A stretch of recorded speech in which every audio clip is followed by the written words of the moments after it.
Matt didn't come home last night. And I haven't heard from him all day. And I didn't go to work. Focusing now on the Amber and Matt situation, I think to myself, you know what, this is a perfect opportunity for the viewers, especially to see something, how to mend a relationship. I think it's a perfect opportunity as well for the experts as well to show why they are experts, and the two to meet at a nice conjuncture and create TV. I'll say it again, we don't need to see so much drama to get us to have good TV. Good TV sometimes is just learning from what people do. But, you know, Satan's a god as well, so he likes entertainment. Anyway, so, I mean, just talking about obviously Amber and Matt, we know the big issue is the fact that, you know, Matt left Amber all alone the night and obviously returned and, you know, was kind of nonchalant.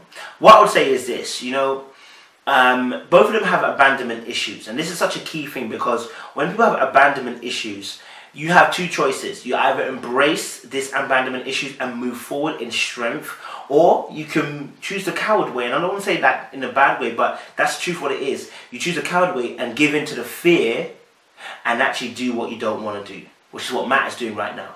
Matt is showing us withdrawal symptoms. I said this when they were in the car, and he mentioned about the kids. He was withdrawing. Why was he withdrawing? Because he said it on the couch, Dr. Pepper, because he's not sure, he's scared that potentially in future the feelings could fade. To tell me about your family life, because most people I know would have learned from their parents that you don't just disappear. Would your parents have let you do that? You know, I left home when I was 16. Just kind of been on my own since then. Bounced around a couple different high schools, just living with friends, crashing wherever. And then went to an all-boys boarding school and then college. So yeah, I just kind of been on my own, doing my own thing since I was 16.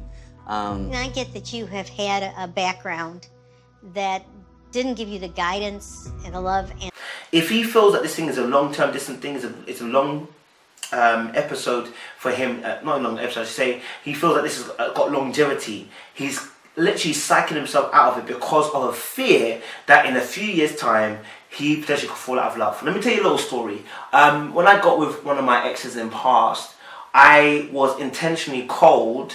Though I loved the girl, I was intentionally cold with her because I was trying to protect myself just in case she left. I was trying to protect myself. And so there were certain things I was doing. I don't pick up a phone call sometimes. I don't answer a text sometimes. You know, sometimes I don't want to meet up. I do want to meet up, but I had to regulate myself. I had to put that distance between me and her so that I didn't break my own heart. It felt like that's fear. And so because of fear, look what it's making me do. It's now making me do certain things I don't want to do or I shouldn't do in a relationship. I'm very much aware that Matt knows his behavior is wrong. What I don't think he knows is how to change it. You see, and that's the beautiful thing about, I believe, you know, having knowledge. The Bible says, a lack of knowledge my people perish. Knowledge has the ability to change your mind. The Bible says, renew your mind. How does you renew your mind? With the word of God. The Bible says the word is like seed. And so the seed goes into a fertile ground. This is Mark 4. And it begins to what? Germinate, take hold, build a tree. As you build a tree, begin to build a what? A stronghold. It begins to build roots into the ground and therefore then begins to shape a particular thought pattern. And so what we're needing is that he needs information. Matt needs information in terms of how to change his behavior, how to look out the signs that fact is your behavior is incorrect. He knows his behavior is wrong. He doesn't need Dr. Pepper to come and tell him that. What he needs is, how do we change this? How do we get to the root cause of Matt, or why you left in the first place? You have issues. You're hurt. Yeah? What are you hurt by? You're hurt by the fact your parents split up after 30 years. How did it go wrong? How does a loving couple go suddenly now to divorce? Isn't that what you're trying to say? Isn't that what you're feeling? That's the truth. And that's okay. I understand that. But do the experts know that? Because the way that Dr. Pepper came in and said, obviously, yeah, you know, she started asking the question, and I don't know if it was the producers who cut it off, but they didn't give us the time to actually really hear about his feelings towards his parents. That's the main crux. I said this in the very first episode. I said the fact that his parents didn't turn up, it hurt him so deeply. And how could he release that information to a friend of Amber, but didn't release that information to Amber first about the fact that why his parents didn't turn up? And that showed me a lack of understanding of what he's going through. And because he lacked the understanding of what he's going through, he failed to be intimate. There are so many people in relationships at the moment who, out of fear of a situation that they've experienced in the past, of seeing from their parents, bring it into a new relationship, don't know how to change it, don't really know how to go about breaking the mold and the cycle, and then continually do what they don't want to do, and then push people away.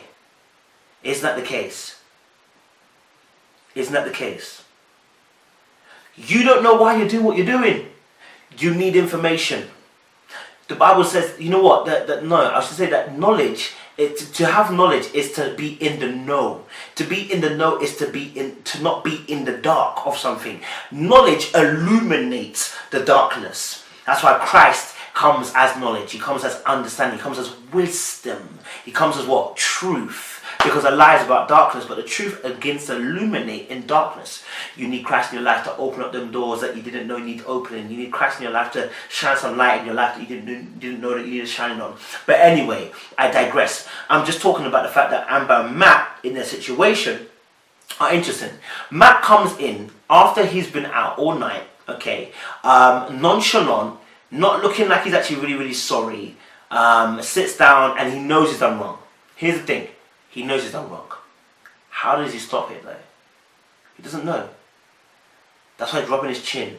That's why he still likes Amber, but he's not sure how to stop this behaviour. In fact, he's not sure if he wants to even stop, because really and truly he wants distance. Because if he gets too close to Amber, if he falls in deep, he doesn't know he doesn't know that maybe in 10 years' time he might come out of it and he would hurt somebody more and hurt himself more. That's his fear. That's his greatest fear. And so what we see is that he goes out, and it's intentional. It is so intentional. He put his ring down. He went out. Okay. He said he was going to come back before. He weren't coming back. He wasn't coming back. He decided that he doesn't want to come back. Stayed out all night, and it became a problem. How you doing? You know, I'm not really happy right now. Okay. Because he decided not to tell Amber. Now, they did have a text. She did say that they text each other, and he said, obviously, he's out with boys. After that, she tried to call him. He didn't pick up the phone call. So basically what he did, he ignored her. That abandonment. He was putting distance between himself and her. I said this last time in the video. When they were sitting in the car, he was putting distance between them two again. Don't get too close, Amber. I don't want you to get too close, because I don't know what I will do in 10 years' time. I don't know if I'll still feel the same way. That's his greatest fear. As well, because I believe that he knows what he's done wrong. But there's not a full acceptance on his behaviour. Why did I say that? There's a part where he said, obviously, I believe the correct words were, I'll do whatever she expects from me. No. Everybody expects you to communicate and tell them when you're going out and not come back. It's normal behavior. It's not normal behaviour not to let somebody know. Matt, okay? I'll let you know. Okay, it's not normal behaviour for you to do that. And you know it's not normal behaviour for you to do that. Do you know what I'm saying? The excuse of I used to travel all the time and I used to go about my own, coming in and going out whenever I felt like it. It does not wash. The reason why you do that is to keep your independence. It's to keep a barrier between you and the girl Amber. Okay, that's the truth. He doesn't know that, but he's acting it out. Why it's important to have knowledge. End on the fact that, you know what, it's interesting because, the same thing that Matt is doing is the same reason why cheaters, some people are serial cheaters. Not cheat, but serial cheaters. The reason why some people are serial cheaters is because they hurt you before you hurt them. That's the truth. They're fearful that somebody will do it to them, so they do it first. It sounds so sick and twisted, but that's the truth. Fear makes you do that. You fear of being hurt, and so you hurt the person first before they hurt you. Let me get in there first. Yeah? And that's the same thing that Matt's doing right now. I'm gonna get in there first. Yeah? I'm gonna do what I need to do, but I'm gonna get in there first. It's mad. Really mad. Do what? Take a break on sex and actually have a real relationship, where we connect honestly, that seems to be one area that we're kind of getting it right now. Sex is clearly a big factor in our relationship, but I think we need to pause on sex for a minute and let's reground ourselves, and that's not the priority in this relationship. And I just feel like I'm a sex machine at this point. I don't want to have sex right now. That's fine. Trust me. I hate to be right. And in the words of Elizabeth, we need to start having sex. Yes, darling, you need to. You've been too fast. You know, when you were doing all the night saying, obviously, I'm going to wear something sexy desires me, you two, you made a mistake.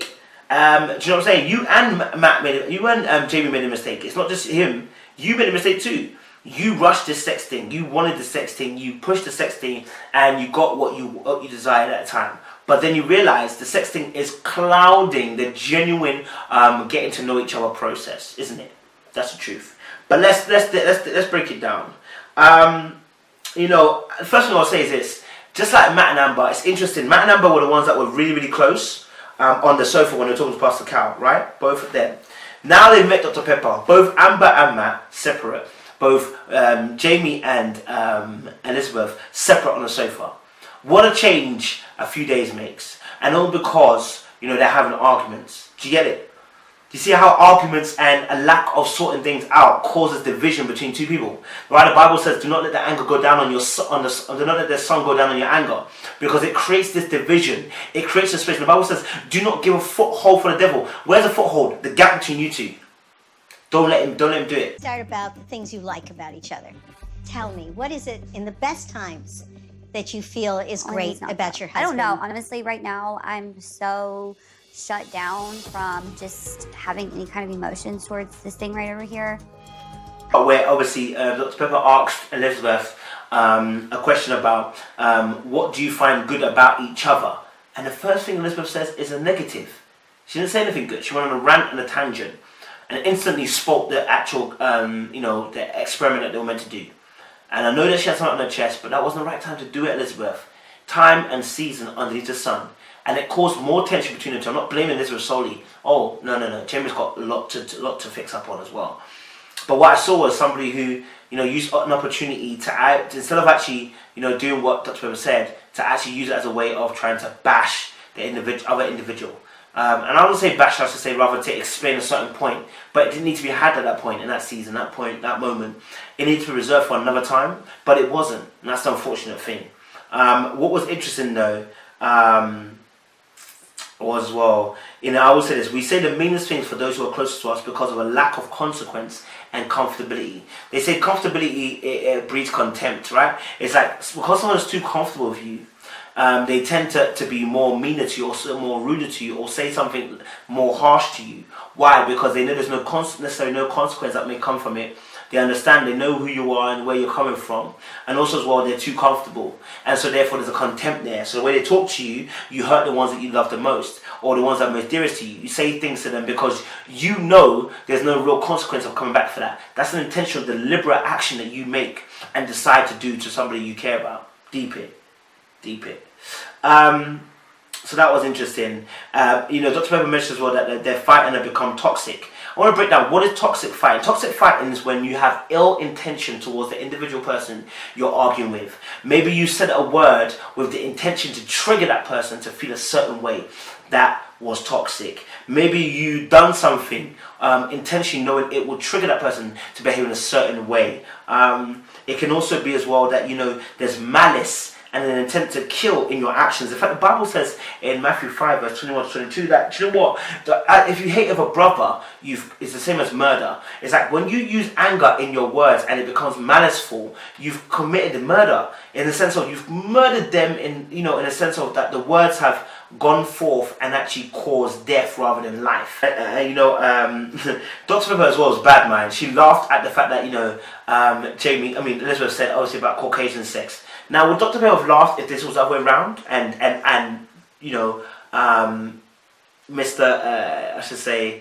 Jamie had said to Elizabeth, you give me Caucasian sex. I don't know if she would have laughed like that. But it is what it is. I found it funny.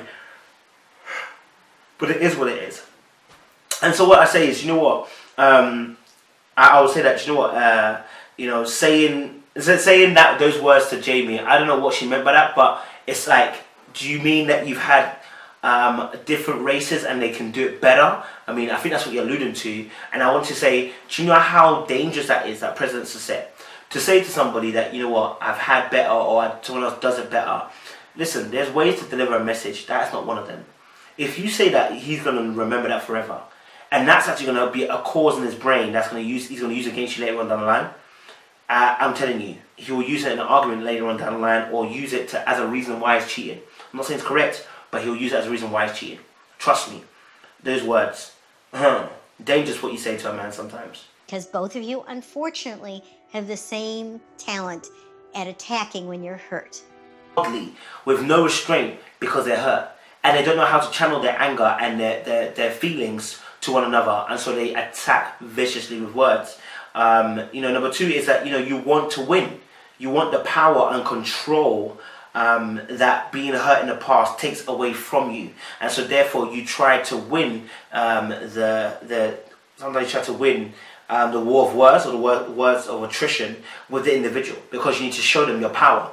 You need to show them that you're nobody to play with. You need to show them that you are somebody, you are something, and nothing to be played with. It's not a truth. Am I lying? Cool. And you know what? Jamie even says as well, that time, he hasn't been fighting fair. He hasn't been fighting fair for a long time.